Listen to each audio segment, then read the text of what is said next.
your presence, Lord.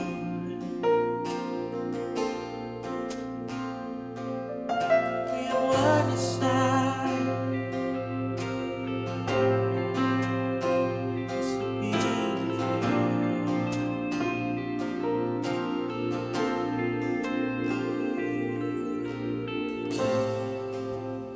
you. You gave it all for me.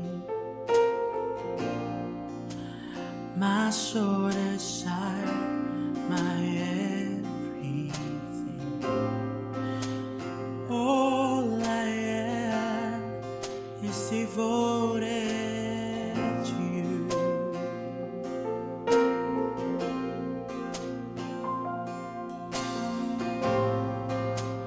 How could I fail to see? You are the love that rescued me. All I am is devoted to you.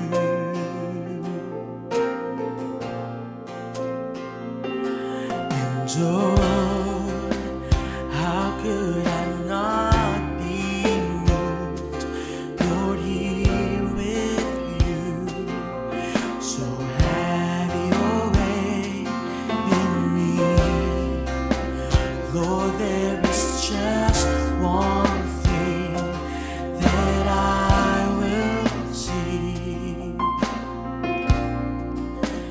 This is my cry, my one desire is to be where you are, Lord, now and forever. It's more than a song, it's my one desire is to be with you, is to be with you, Jesus.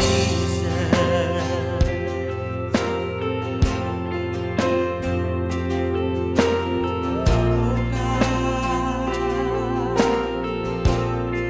we say, how could I fail to see you are the love that rescued me?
to be with you. Come on, from the bottom of our hearts. The one thing I ask is to be with you. The one thing I ask is to be with you. The one thing I ask is to be with you, Lord. The one thing I ask is to be with you. The one thing I ask is to be with you.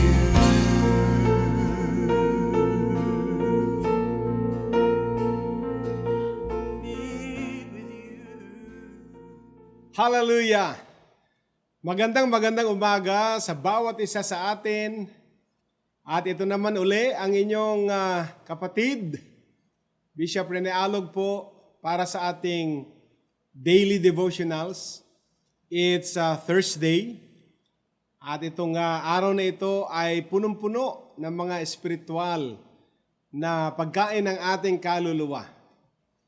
Ang salita ng Diyos, sapagkat ngayon ay devotional, mga ilang oras lang ay meron tayong Hope Hour, at mamayang gabi ang ating midweek service, ang unang Thursday ng buwan ng Mayo.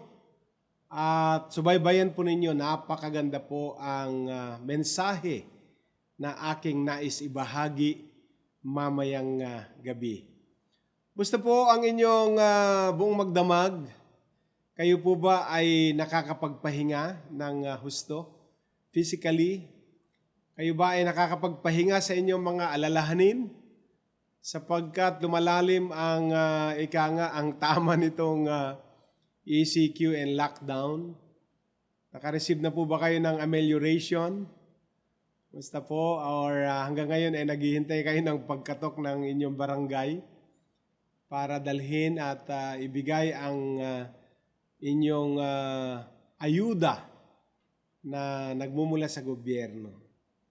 Okay, so bago tayo magsimula, mga giliw nating mga taga-subaybay, ay huwag kalilimutan, ang lahat nitong devotionals natin ay pwede niyong i-share. Nuulit lang natin yan kasi gusto kong bawat isa sa atin ay maging multiplier, meaning kung ako lang ang manunood, ako lang mag-isa.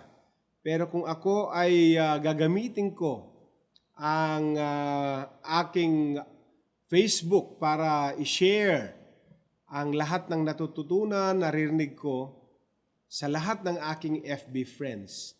Kung lahat lang gagawa niyan, ang daming tao ang pwedeng makakilala sa Diyos. Sa mga simpleng pamamaraan lang, daliri lang po ang gamit niyan. Isang pindot lang natin pwedeng mag-multiply. Para maging tanyag ang Diyos sa buhay ng mga tao ngayon. Kasi siya po ang kailangan ng tao ngayon. Wala na pong ibang pangako na pwedeng panghawakan maliban sa dakilang pangako ng Diyos. Amen. So let's pray, then I will share the gospel, the word of the Lord for today. Father in heaven, again, papasalamat kami sapagkat alam namin na meron uling espiritual na biyaya na ibubuhos sa aming kalagitnaan, na lahat ng aming mapapakinggan ngayon ay makakatulong sa amin sa aming espiritual na paglago. Muli, bukas ang aming mga espiritu, ang aming puso, at inaanyayahan namin ang banal na espiritu na mangusap sa amin sa mga salita na aming mapapakinggan. Salamat po, gamitin mo uli ang iyong abang lingkod upang maging daluyan ng iyong mayamang biyaya. Sa pangalan mo, Jesus. Amen and amen. So, itong aking isi-share ay pang-apat sa serye ng tinatawag nating supernatural provision. Okay? Kahapon, kung maalala ninyo, na ang Diyos ay gumagalaw, kumikilos sa cycle. Okay? At ang cycle na ito ay yung cycle ng pagtatanim at pag-ani. Okay? Seed time and harvest time will never cease. Hindi ito matatapos habang ang earth ay nag-e-exist. Sabi po ng Genesis 8:22, habang ang earth ay nag-e-exist, ang seed time and harvest time will never cease. Hindi hihinto ang pagtatanim, pag-aani, pagtatanim, pag-aani. Dahil nga sa Genesis 2:8, then God planted a garden in the east of the garden. At nilagay ang kanyang nilikha na si Adam and Eve sa garden na yon. So, kaya ginamit ang word na planted sapagkat gustong ituro ng Diyos ang ang cycle ng pagpapala at pagtatanim at pag-aani. At siya mismo ang nag-exemplify, nagbigay ng pattern na bago dumating ang harvest time, ay may seed time muna. So dito sa pang-apat, kasi po, kaya binigyan ko lang ng konting paliwanag yung topic ko kahapon kasi gusto nating saluin ng topic ko ngayon, pang-apat sa serye, ang nakaraang tatlo. So please, kung hindi kayo nakakasubaybay, hindi kayo makasunod sa sinasabi ko, balikan nyo sa YouTube po, JLG Space TV, at makikita ninyo ang lahat ng mga daily devotionals mula pa nung March 14 o March 15. Nagsimula tayong magkaroon ng lockdown dito sa Luzon. At hanggang ngayon, May 7, Thursday. So almost 2 months na kami ay naka-lockdown dito po sa ating Cubao Church. Pero hindi kami idle dahil nagtatanim kami ngayon. And we are sowing seeds of life sa lahat ng libu-libong mga nagsusubaybay nito. Ang dami pong mga sulat, mga messages na dumarating po sa inyong lingkod at sinasabi nila na sila ay napagpala sa lahat ng mga spiritual na mga activities natin katulad nitong devotionals, yung Hope Hour, yung ating midweek service, Sunday services, at of course yung zero gravity na activities. Kaya, sige po, ang topic ko ngayon ay sowing seed, ang pagtatanim ng binhi, ng buto. Okay? At ang aking key passage dito sa aking topic ay hango mula sa Mark chapter 4 verses 26 to 33. Okay, Mark 4, 26 to 33. And I will read from the New International Version. Ang sabi niya, he also said, this is what the kingdom of God is like. A man scatters seed on the ground, night and day, whether he sleeps or gets up, the seed sprouts and grows, though he does not know how. 28. All by itself, the soil produces grain. First, the stalk, then the head, then the full kernel in the head. As soon as the grain is ripe, he puts the sickle to it, because the harvest has come. Verse 30. Again he said, what shall we say the kingdom of God is like? Or what parable shall we use to describe it? In verse 31, it is like a mustard seed, which is the smallest of all seeds on earth.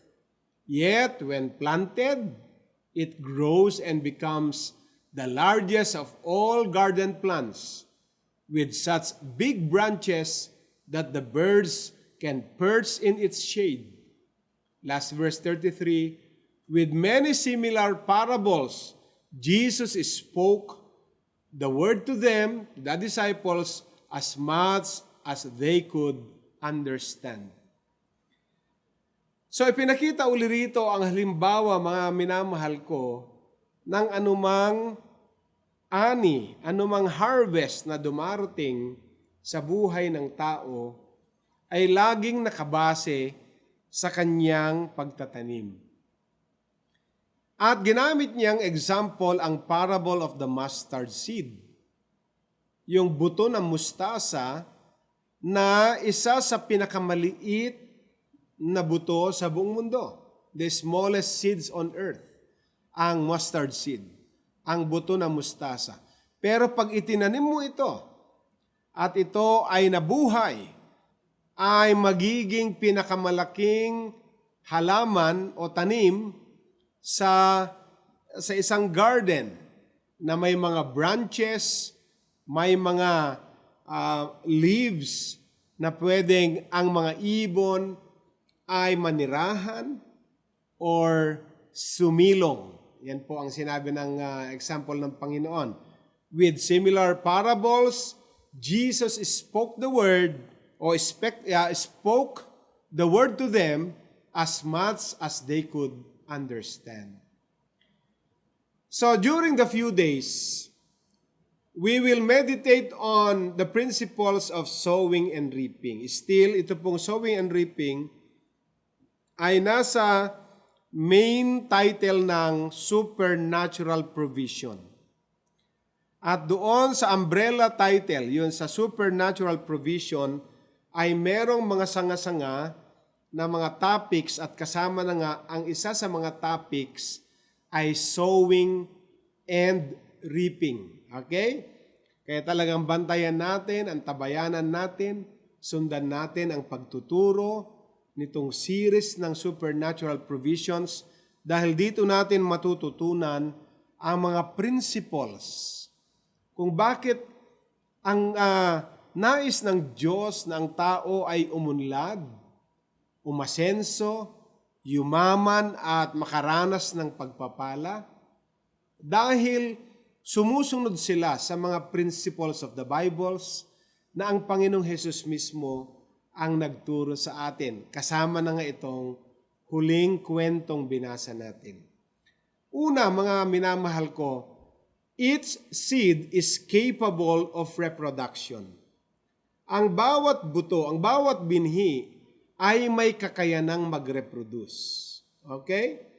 So, ibig sabihin, lahat ng ating seed time, lahat ng pagtatanim nating ginawa, hindi man mga literal seeds yan, kundi pagtatanim ng mabuting gawa, pagtatanim ng pagtulong, pagtatanim, basta lahat ng itinatanim natin, may panahon na siya ay babalik para anihin natin.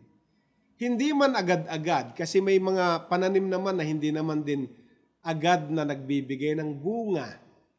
Diba? May mga pananim na hintayin mo pa ang 5 taon, 6 na taon, bago mo siya mapapakinabangan sa mga bungang ibinibigay niya. Meron din namang mga pananim na matapos ng 1 buwan ay pwede ka nang umitas o mag-harvest sa bunga na kanyang ibinibigay. So ibig sabihin, huwag tayong mapagod sa paggawa ng mabuti. Sabi nga ni Pablo, sa mga taga-Korinto at sa mga taga-Galacia, sinabi din niya, na huwag tayong mapagod sa paggawa ng mabuti. Huwag tayong manghinawa in doing good works. Because at the proper time, meron po talagang proper time.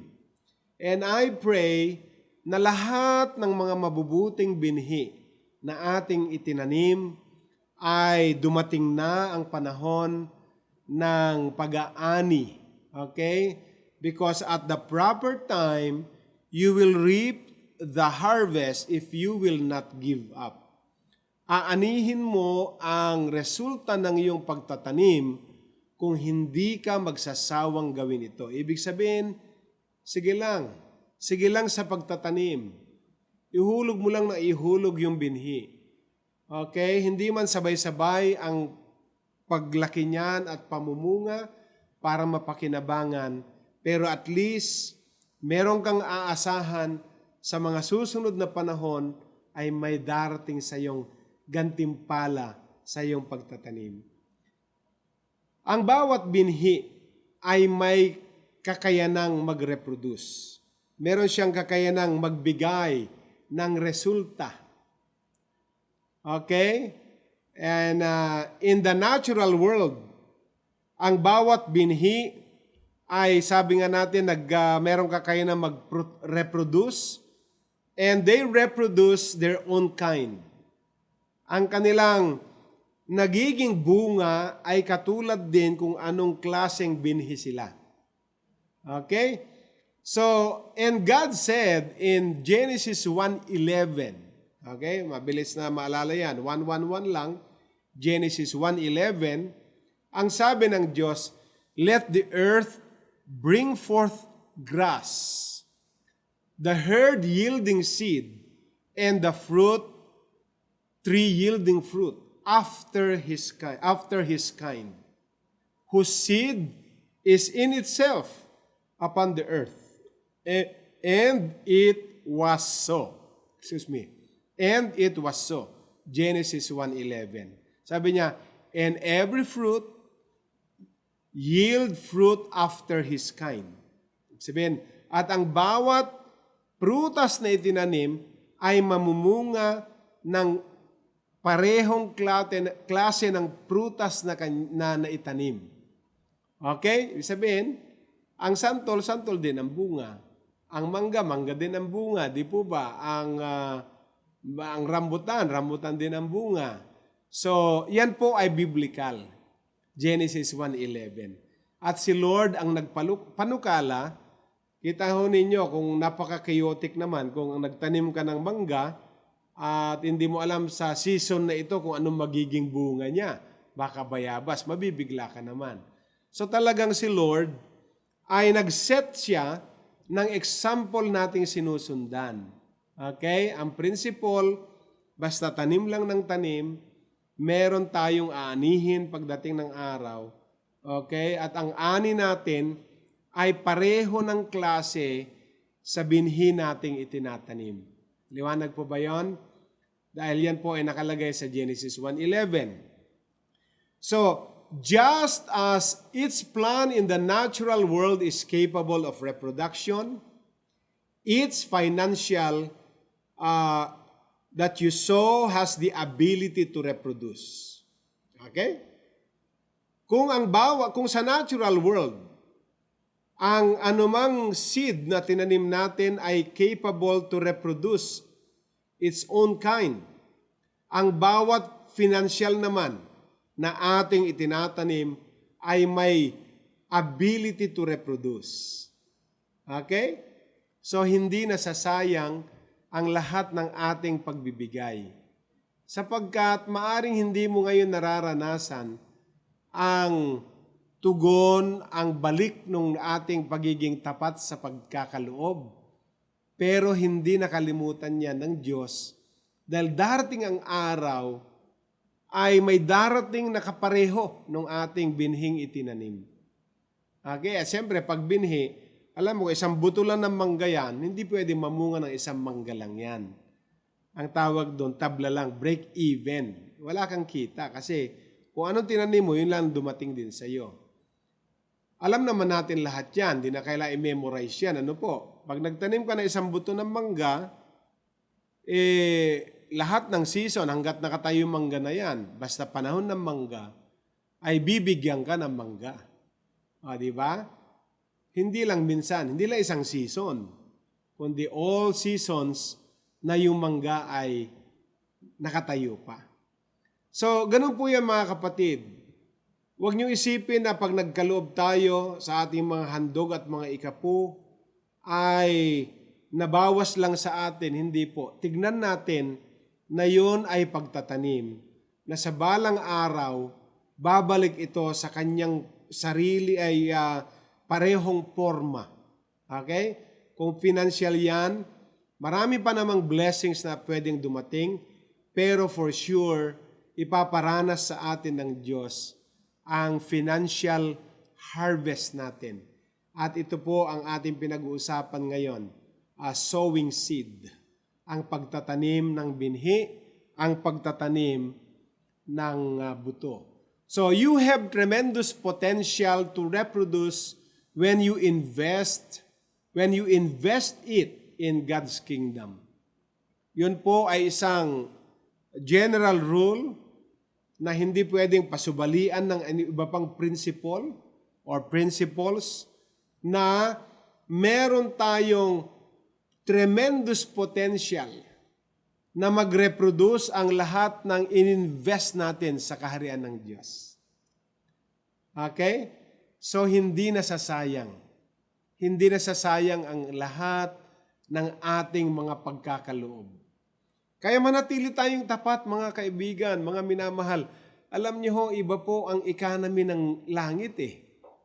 Ang economy ng mundo, lalong-lalo na ngayon, nako, ang dami hong kinakabahan kung anong klaseng economy ang pwedeng kaharapin ng tao pagkatapos ng lahat nitong lockdown and ECQ and all the quarantines, social distancing sa buong mundo.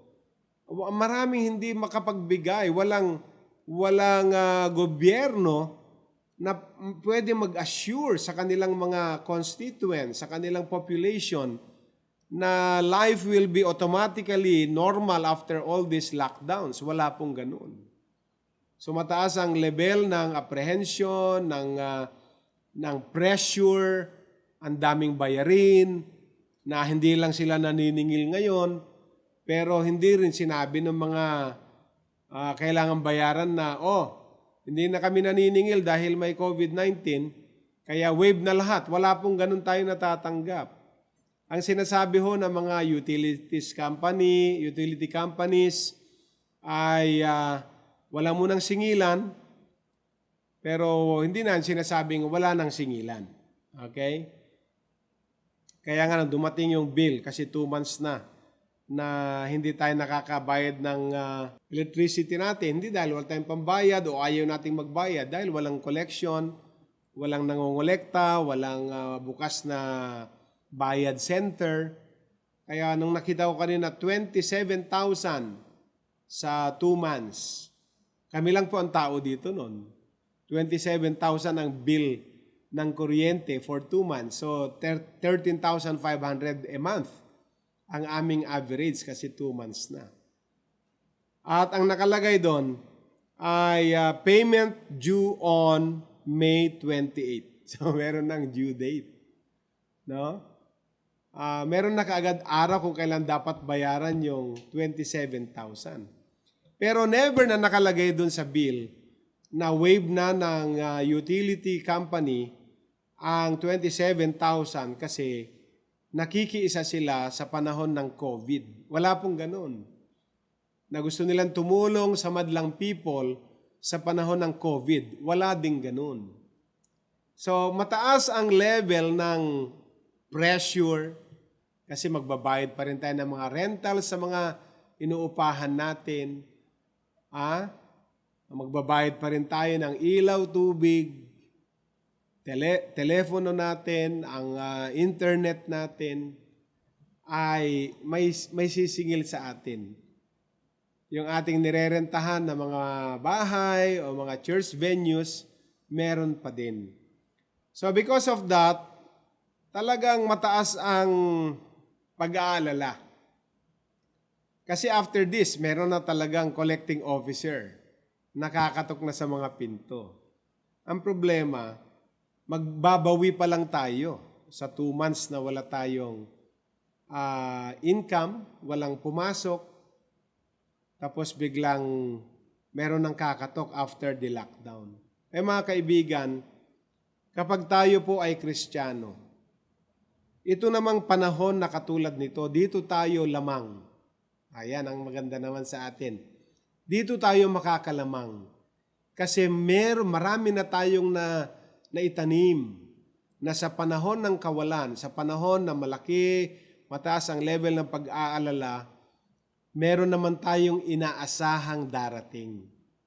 O, di ba, kung naging tapat ka, usap kita kapatid ngayon, kung naging tapat ka lang kay Lord, hindi ka kakabahan kahit anong mangyari pa sa ekonomiya ng mundo. Because God's economy, heaven's economy is not affected sa economy ng mundo ngayon. Kung doon ka naka-invest sa heaven's economy, na walang lockdown, walang ECQ, walang collapse ng economy, sigurado meron kang dudukutin. Kaya nung naging tapat ka lang sa mga nakaraang panahon, safe na safe ka ngayon Di ba? Praise God. Okay. So, ang point number 1 ko kanina ay its seed is capable of reproduction. Tandaan niyo po yan. Ang pangalawa ay you must sow, pagtanim, in order to reap. Kailangan mo magtanim para ikaw ay mag-ani. Yan po ang sequence. Kahapon ko pa tinuturo yan. Because in the natural world, mga kaibigan, you must sow seed in order to reap a crop. In the spirit world, you must also sow in order to reap. Itong pattern na ito ay nakaparallel. Sa natural na mundo, para ikaw ay makapag-reap ng crop, kailangan mong mag-sow ng seed. Sa spiritual realm o sa spiritual world, yan din ang pattern. Yan din ang principles na sinusunod. You must also sow in order to reap. Kailangan mo yung magtanim para ikaw ay mag-ani din. So God multiplies your resources so you can invest back into the work of His kingdom. Ganun lang yon. So pag na-bless ka na, meron ka ng ani, imumultiply pa ni Lord ang iyong ani, ang iyong harvest, kasi nakita niya na marunong kang magtanim ng seed.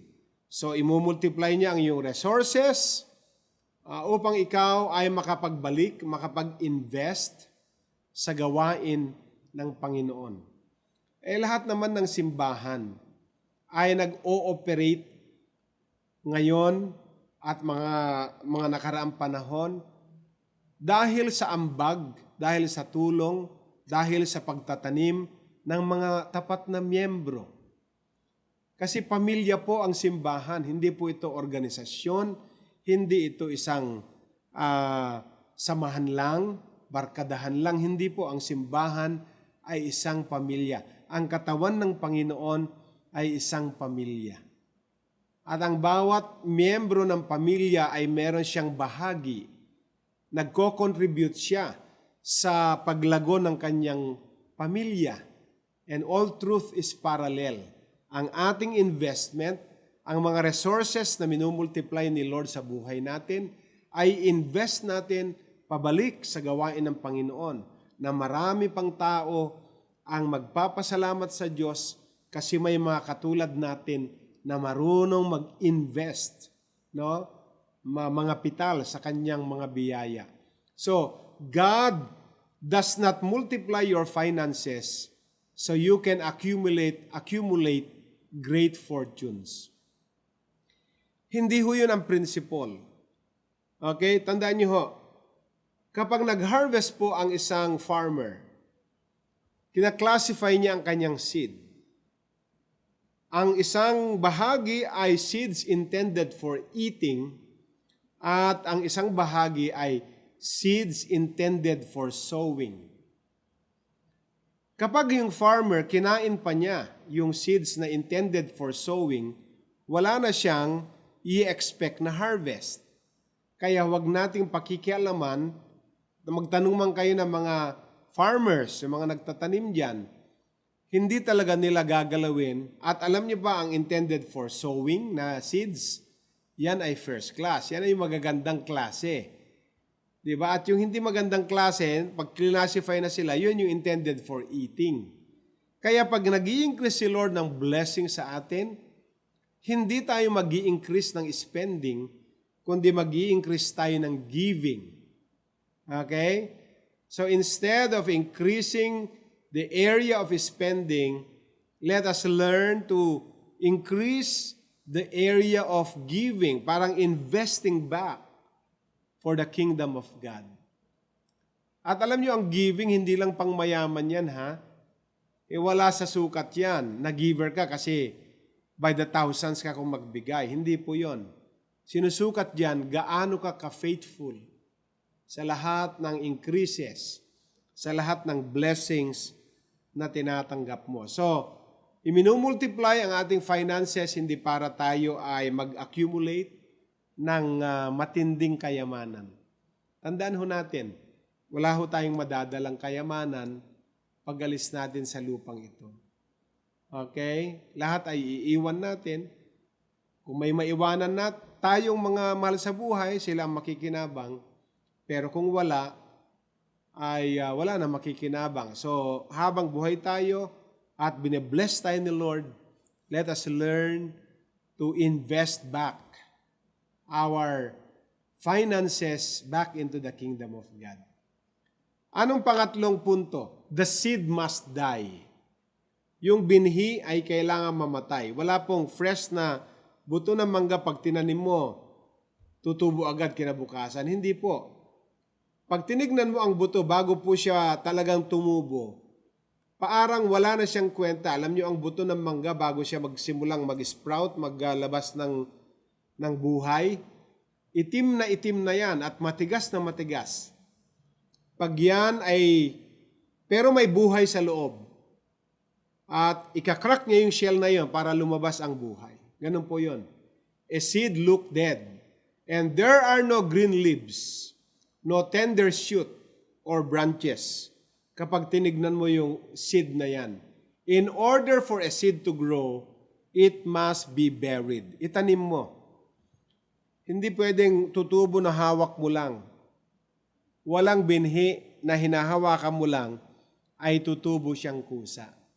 Kailangan itanim mo siya. Okay? At pag tinanim natin yan, in essence, it must die. Ibig sabihin nun, kalimutan mo na, wag mo nang bantayan kung anong nangyari na sa seed na yan, kasi kusa yan na babalik. Kusa yan natutubo. Okay? So, this is a natural parallel of a great spiritual truth. Natural parallel of a great spiritual truth. Spiritual life depends on sacrificial death.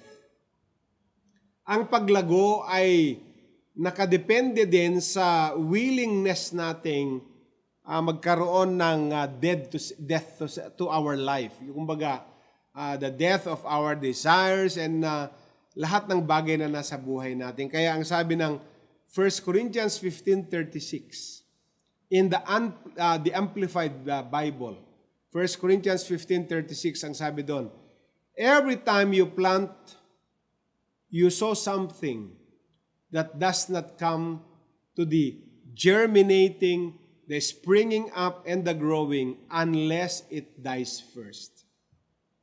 Okay? Wala tayong itatanim na binhi na kaagad tutubo, na mag-germinate, mag-spring up, at mag-grow.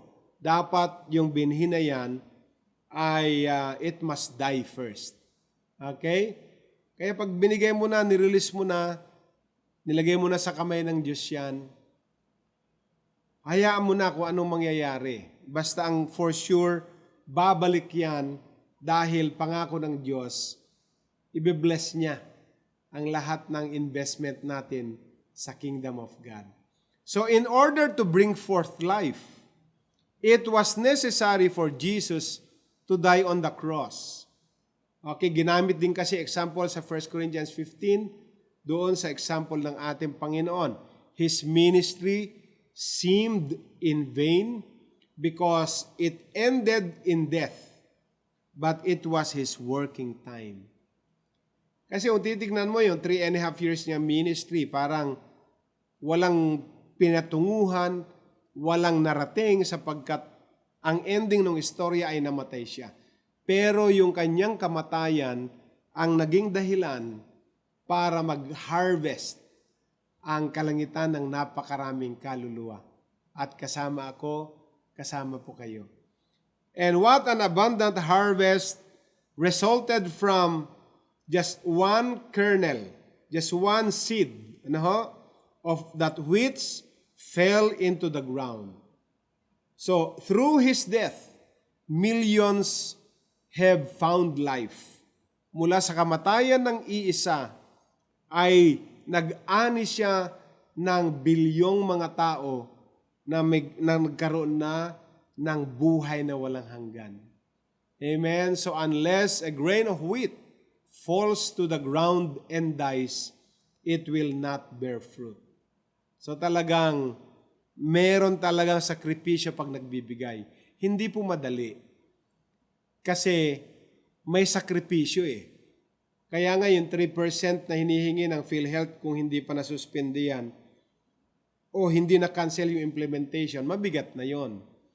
Lalong-lalo na kung tayo ay nagsisimba at naibibigay na natin yung dapat para sa Panginoon at dadagdagan mo ng 3% para sa buwanang contribution sa PhilHealth, talagang mararamdaman mo yung adjustment.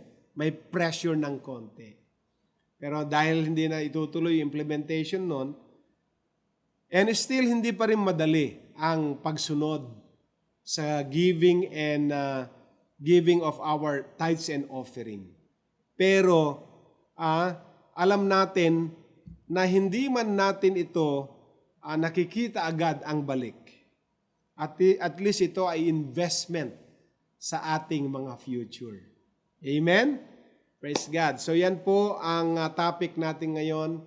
Tumayo tayo uli at itaas ang ating mga kamay and follow this declaration. Kasi po, at the end of every devotional, ay nagde-declare tayo ng mga bagay na gusto nating mangyari sa atin. And so let us speak. I am dying to covetousness and dying to selfishness. I am releasing what I have so that God can use it and bless me. Ulitin natin yung declarations na yung mga minamahal ko. I am dying to covetousness and dying to selfishness. I am releasing what I have so that God can use it and bless me. Thank you, Lord. In Jesus' name, Amen. So yan po ang ating fourth topic sa ating devotional on supernatural provision. I will see you 2 p.m. Today and yung online regular service, midweek service natin. This is your Bishop Rene Alog and I proclaim peace and shalom. My one desire.